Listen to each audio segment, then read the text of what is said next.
this short video, I will be going over some activities that are like the ones that you're asked to do in the Part B external activities. So the instructions are similar, the functions that I'm asking you to do are similar, and I'm going to give you elements of what needs to go into the solutions to help out, because I do know I'm starting to push you a little bit in terms of what I'm asking you to do and complete in these activities. So the first thing to do is make sure I have this NumPy run, which I have already. It's already been executed. And let's look at this first activity. So this isn't exactly what you've been asked to do, but it's very similar. The code cell below, this one right here, it shows how to create a variable called weights. That's a dict, D-I-C-T. It's a dictionary. And it contains the keywords LBS for pounds and KGS for kilograms. And then those keywords are associated with these NumPy arrays. And you'll notice they're different lengths. One NumPy array has 3 values, that's the pounds. The kilograms one has 4 values. So I've already executed this array, so I've created the dictionary. Now, the point of this code cell, which is very similar to the one that I'm asking you to do in the assignment notebook, or not the assignment, the external activities notebook, is to show you that we can iterate over a dictionary. But when you iterate over a dictionary, what you're actually iterating is over the keywords. And so that's what this is showing. You can use those keywords to access the variable types that the dictionary contains. So this dictionary contains 2 different NumPy arrays, but they're indexed not by numbers. You know, it's not that there's the first and the second element of the weights array is pounds and kilograms, so you use 0 and 1. You have to access them actually with the keywords, not numbers. That's something we've seen before. So one of the things, if I run this code cell again, just to demonstrate this, is you'll see that this variable I, when I'm looping through, I'm saying for I in weights, but what is the I, right? I'm saying what's the type of variable, what type is it, and what is it? And you see, well, it's a string and it's pounds. It's pounds because that is the first keyword that's shown here. If I was to have reversed the order, if I had taken this part right here, the kilograms, and I had moved it first, like this, just to show you, if I had done that, and then I ran this code cell, you'd see it's still a string for that type, but it's actually kilograms. So whatever is first is going to be the first thing you loop over in this list. But I can't actually, just because it's first, I can't actually access it, with this. Like, that's not going to work because this is a key error. There's no keyword 0. There's keywords kilograms and pounds that are given as strings. So even though the ordering of the looping is based on the ordering that these these keywords appear, you still actually have to use the keywords to access contents, which is what's shown with this printout. Here with weights I, so what I'm indexing is that kilograms, right? I'm feeding that kilograms. That's what I is in the first iteration. So I'm saying, well, what is the type of this variable? Well, that's the NumPy array, because of course it's this array, right? Because now I've reversed order here. It's kilograms and pounds. And so you can see that's 5, 10, 20, 40, and that's exactly what the kilograms array is up here. 5, 10, 20, 40. I think I missed it. I didn't say 20 the first time. And that's what's being output when I have that output right there. And then you can just see I'm just repeating that. When I go through the loop, the I is now the pounds. It's of type string, but when I use that keyword pounds in the weights dictionary, it returns the array. And it's of type int array. Now the reason I was showing that was if I want to write a function like a weight converter where I have a dictionary of weights and it's containing these keywords for LBS for pounds and KGS for kilograms, so that though it just has different NumPy arrays containing values in pounds and kilograms, and I would just like to run this weight converter so that everything in pounds is converted to kilograms and everything in kilograms is converted to pounds. And I'm going to assume that 2.2 pounds is 1 kilogram. So what I want to do is I want to use the isInstance command to make sure that when I run this function, this weight convert, kind of this advanced weight converter function, that when I give it the single parameter weights, that is in fact something that's a dictionary. It's of type dict, D-I-C-T. And then I want to loop through the keywords of it and check that those actually point to variables of type NumPy array. And the reason I want to do that is, imagine that these were lists, right? Imagine I got rid of NumPy array, and so, because your dictionary can have these different types of variable types. So suppose that this was a NumPy array, the pounds, but the kilograms is now a list. That's fine. It's still defining a dictionary. It's just now this is a list. Now imagine when I do that, that, like, just to get the point of like what the issue is, if I was to do the thing that I want to do, if I want to convert, let's just do this. So let's say weights I divided by multiply by 2.2. So if I'm going to convert kilograms to pounds, then I need to multiply by, a kilogram by 2.2.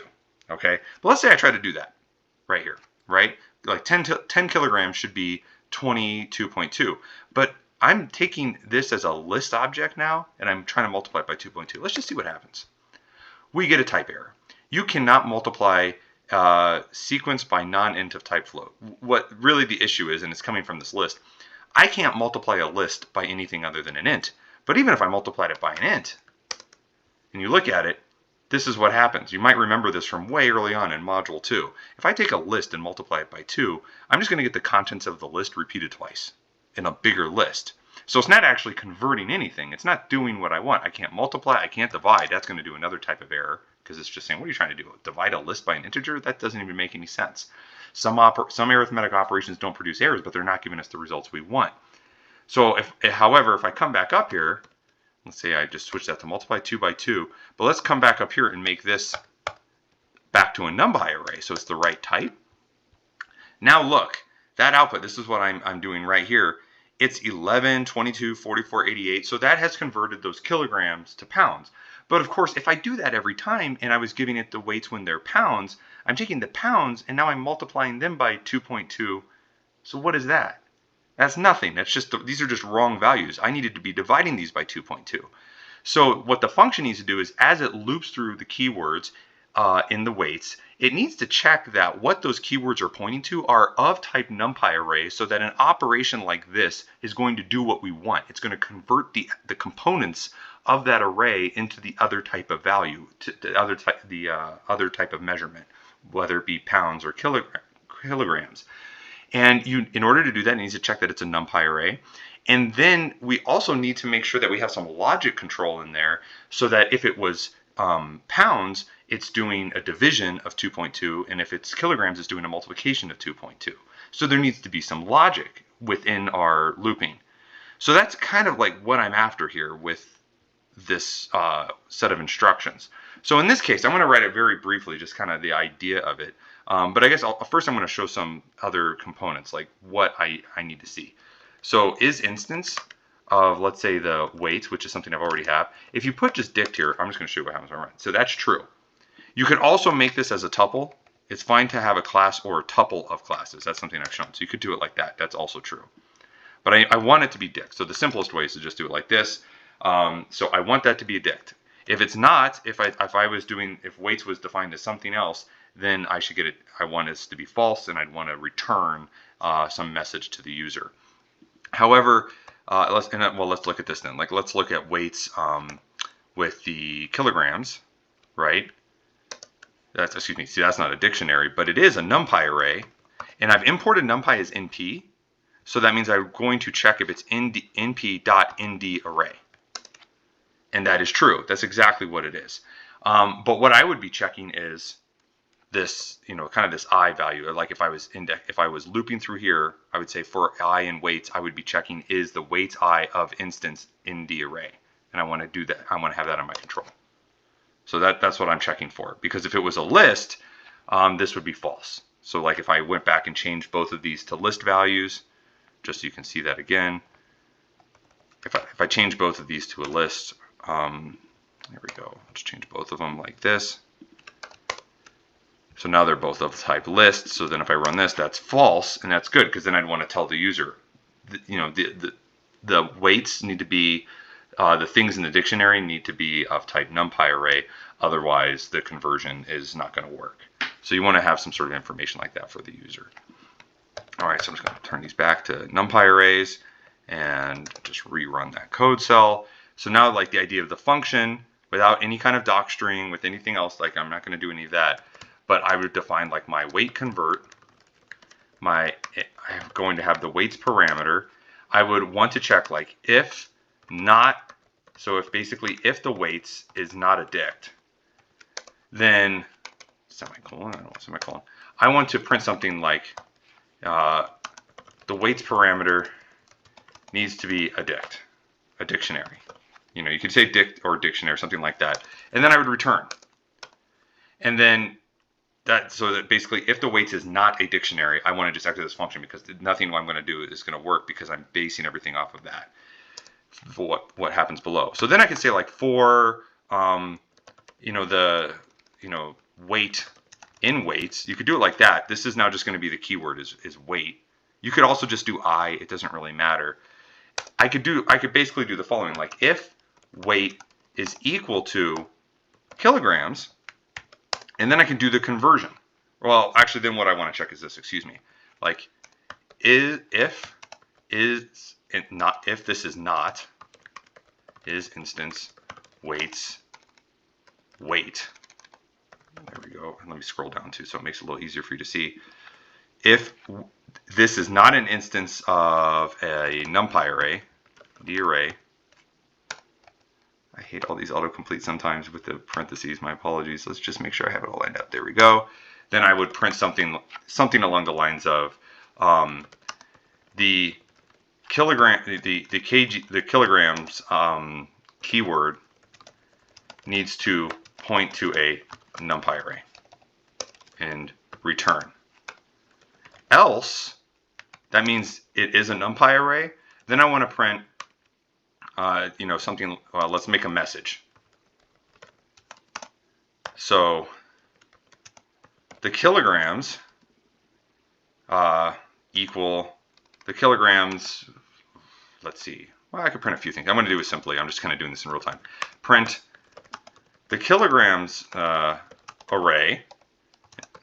I'll just put it right there. Excuse me. I'll do weights, weight. That's exactly what it is.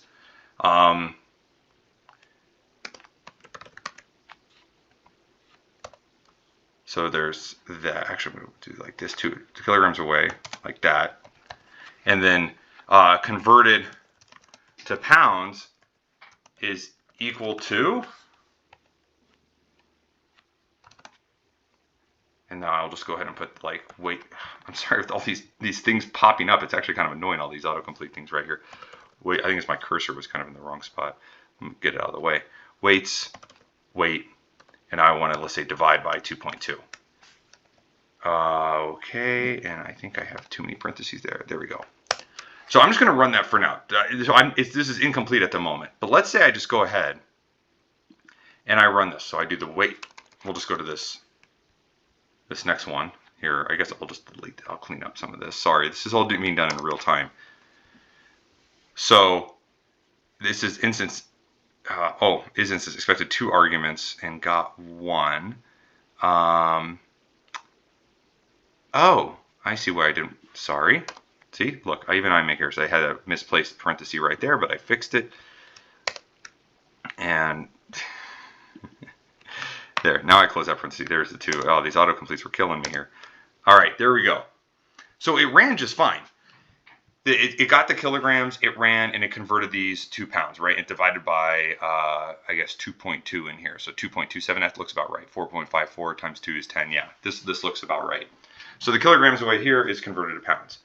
And if you wanted to have then, you could do this. You could just say else and just assume that the other thing is supposed to be a pounds. I actually think an else if makes a lot more sense here because maybe somebody gave you something in some other types of unit that you're not able to convert. So you should check if this is also something that's meant to be in pounds.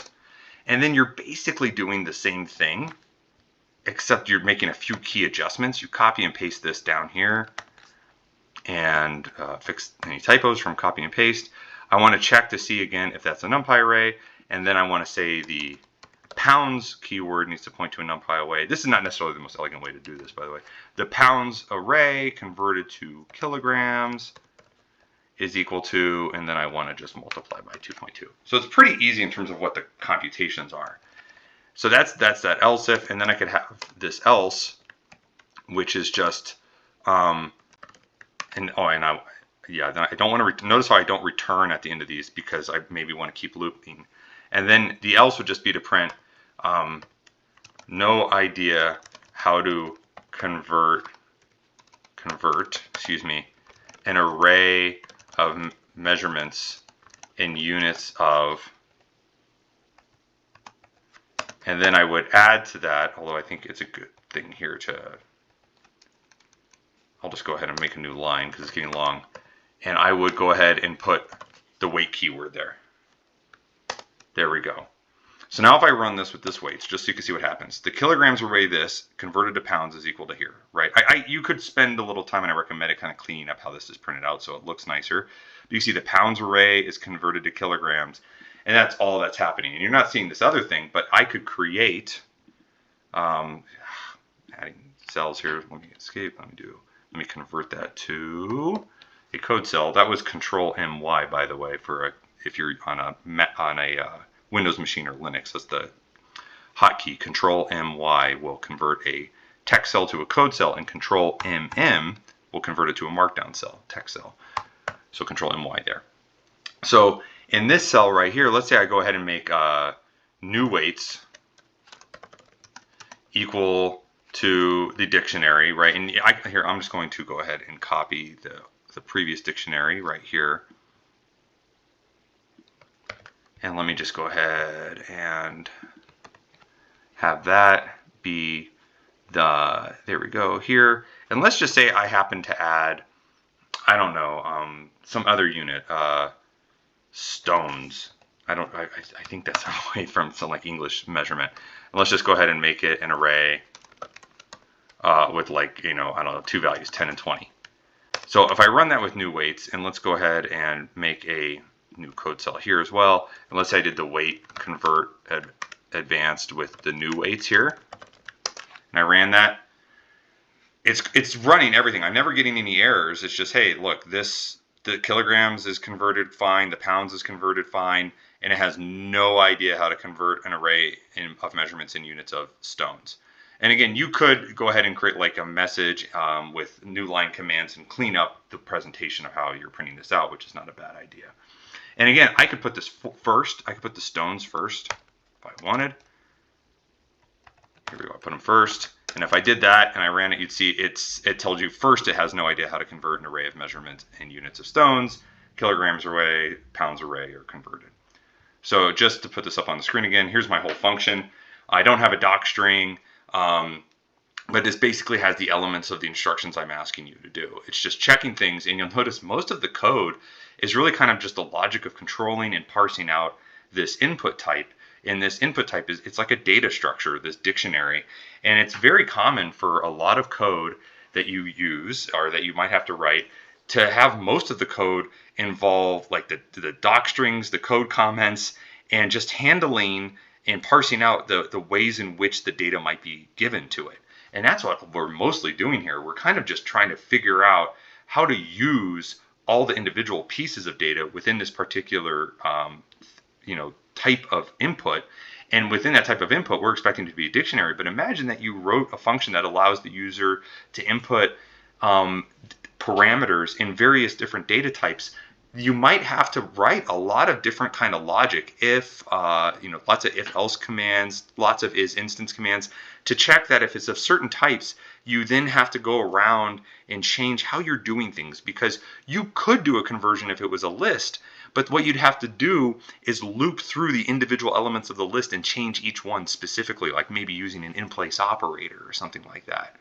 And it would just get really kind of messy. And so a lot of times you want to restrict the data types so that you don't have to write really bloated code where most of the code doesn't really have to do anything with the computation that you have. It's just having to handle and check for the right types of data that you're allowing it. And the more types of data you're allowing it to run, or like in different forms, the more code you're going to have to write to handle those different data types. And it can just get kind of a little bit out of hand.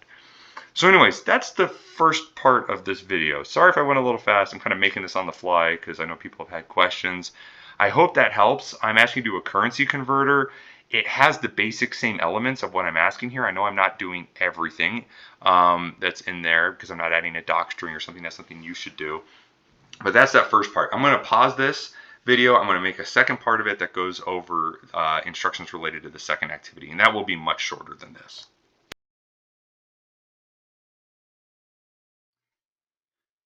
So in this second activity in this video, I'm going over something that's just a general idea, like how do you code up some sort of like summation function. So I want to create some sum, so I call it S. I'm going to sum up from I equals 1 to n some list, or let's call it an array, NumPy array of values f sub I, so they're indexed by I, multiplied by alpha to the I. So I'm just doing this because it's kind of like a typical type of computation that you might come across. And again, this is just a fancy way of writing f sub 1 times alpha to the first plus f sub 2 times alpha to the second, and so on, all the way to f sub n times alpha to the n. Now, a big thing that you have to grapple with when you're doing a summation is if you're starting at 1, then this right here, like this is the first index as far as the summation is concerned, but Python indexing starts at 0. So when you code it up, you might do from like for I in a range n, but then you'd have to do fi here, but then realize like I is 0 is the first one, and that's going to be the first component of f. But then if you're multiplying it by alpha, it's not meant to be multiplied by alpha to the 0. Alpha isn't indexed by I, it's raised to the I power, and I is supposed to be 1. So if you're doing Python indexing with dealing with I equals 0, you're going to have to add 1 to the power, like wherever I is showing up as like a power or like an actual numerical value as opposed to an index. So that might seem a little confusing. I'm going to show you what to do with this. So I want to make a function called sum something. Sum something. Below that has f, alpha, and n as parameters that computes the s by using a for loop and the formula above. It prints the final value to the screen, and it also returns the value to the user. You want to default the n value to 10 and the alpha value to 1.3. The values of alpha and n should be scalars in this activity. Scalars are just numbers, so I just mean numbers. That's all I mean.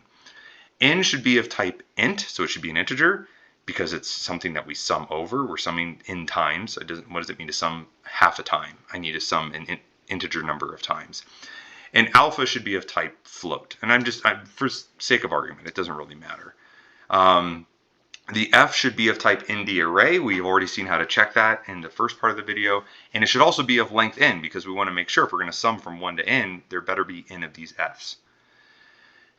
We want to use the isInstance command to check the types and also check that f is of length n. And we want to make sure to add a useful doctrine to the function. So I'm not going to do that part, and I'm just going to do this and execute some things. So I'm going to define something.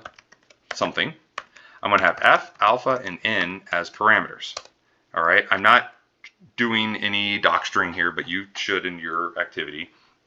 And then if I want to do I want to check a variety of things here.